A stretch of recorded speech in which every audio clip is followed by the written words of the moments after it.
नमस्कार, मैं विकास कुमार, सहायक आचार्य, राजकीय पीजी महाविद्यालय झुंझुनू। अधिवास के अर्थ एवं तत्वों के बाद के टॉपिक के रूप में आज हम अध्ययन करेंगे अधिवास के उद्भव और उनके विकास को प्रभावित करने वाले कारक। अधिवासों के आकार, रूप, विन्यास, स्थिरता आदि में किसी स्थान विशेष के संदर्भ में काफी विषमता देखने को मिलती है। अधिवास के निर्माण एवं विकास पर स्थल, परिस्थिति आदि कई कारकों का प्रभाव पड़ता है, जिसके कारण विश्व के विभिन्न भागों या एक ही देश के विभिन्न क्षेत्रों में अधिवास के निर्माण और आकार में भिन्नता देखने को मिलती है। ये हम जानते हैं। अधिवासों के उद्भव और विकास को निम्नलिखित कारक प्रभावित करते हैं और उनमें पहला है प्राकृतिक और दूसरा है मानवीय कारक। प्राकृतिक कारक में स्थलाकृतिक, जलवायु, जलपूर्ति, वनस्पति और पशु।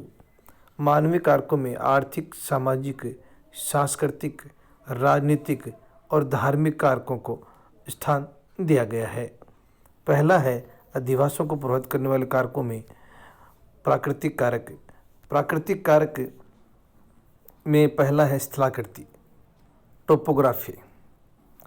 मानव अधिवास का निर्माण निश्चित रूप से मानव मुख्यतः ऐसे स्थल पर करना चाहता है जो आसपास के स्थल से ऊंचा हो, जहाँ वर्षा या अन्य जल स्रोतों से जल भराव की समस्या नहीं हो, या यूँ कहें सुप्रवाहित समतल भूभाग सबसे अधिक उपयुक्त माना जाता है स्थलाकृति रूप से मानव अधिवास के लिए। साथ ही वहाँ की मिट्टी भी शैलयुक्त कठोर हो। यही कारण है कि मानव अधिवास नदियों द्वारा निर्मित प्राय मैदानी भागों में बनाए जाते हैं। दूसरा है जलवायु। जलवायु के अंतर्गत तापमान, आर्द्रता, वर्षा, वायु, हिमपात आदि को सम्मिलित किया जा सकता है। मनुष्य उसी स्थान पर रहना पसंद अधिक करता है जहाँ की जलवायु मनुष्य के अनुकूल पाई जाती है। उत्तम एवं अनुकूल जलवायु में रहने वाले मनुष्य की कार्य क्षमता और कुशलता दोनों बढ़ जाती है। इस दृष्टि से शीतोष्ण एवं मानसूनी जलवायु और समुद्र तटीय जलवायु क्षेत्रों में विश्व की जनसंख्या घनत्व अधिक पाया जाता है, उसी का यही कारण है। जबकि जो जलवायु दृष्टि से कठोर जलवायु दशाएं जहाँ पाई जाती हैं, जैसे मरुस्थलीय, भूमध्यरेखीय, टुंड्रा, वहाँ मानव अधिवास बहुत ही कम या सीमित मात्रा में देखने को मिलता है। जलापूर्ति, वाटर सप्लाई। निश्चित रूप से जल के बिना जीवन संभव नहीं है।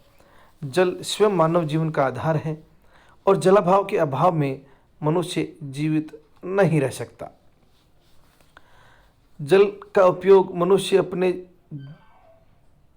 स्वयं के उपयोग के लिए और अधिवासों के निर्माण में करता है। मानव अधिवास का विकास पृथ्वी पर उन्हीं स्थानों पर हुआ है जहाँ जल पर्याप्त मात्रा में पाया जाता है। ये हम सभी जानते हैं कि विश्व की महान सभ्यताओं का विकास नदी घाटी के किनारे या नदियों के इर्द गिर्द ही उनका इतिहास घूमता है। अर्थात कहा जा सकता है कि मानव अधिवास में सबसे महत्वपूर्ण कारकों में जलापूर्ति का स्थान निश्चित रूप से है। कोई भी मानवीय अधिवास जल से अधिक दूर और मरुस्थान से बाहर नहीं रह सकता। निश्चित रूप से जल की आवश्यकताओं में पीने के लिए, घरेलू उपभोग, सिंचाई, औद्योगिक क्रियाएं और अधिवासों के निर्माण में आदि क्रियाएं जल द्वारा ही परिपूर्ण होती हैं। अतः जल एक महत्वपूर्ण कारक है जो मानव जीवन के लिए वायु के बाद सबसे अधिक महत्वपूर्ण माना जाता है। प्राकृतिक वनस्पति, निश्चित रूप से मनुष्य का जीवन प्रत्यक्ष और अप्रत्यक्ष रूप से वनस्पति पर निर्भर रहता है।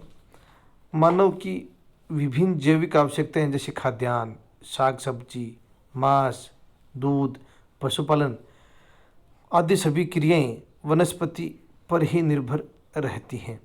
अधिकतर अधिवासों का निर्माण लकड़ी, बांस, घास, पेड़ पौधों की पत्तियां आदि से किया जाता है। जहाँ जैसी वनस्पति है उस प्रदेश में उसी प्रकार की अधिवासों का निर्माण भी किया जा सकता है। पशु अधिकतर अधिवासों के स्वरूप को प्रभावित करते हैं।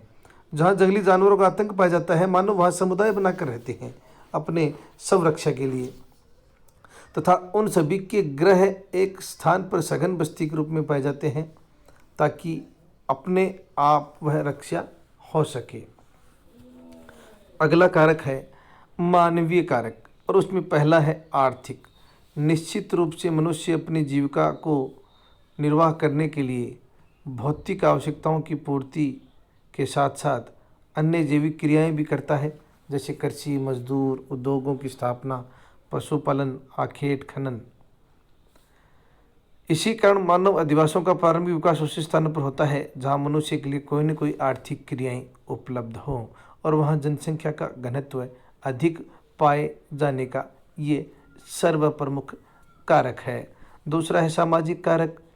विभिन्न सामाजिक संगठनों की विविध गतिविधियाँ जैसे परंपरा है, रीति रिवाज है, सामाजिक मान्यताएं हैं, अंधविश्वास है आदि का अधिवासों के उद्भव और विकास स्वरूप के निर्धारण में बड़ा योगदान है।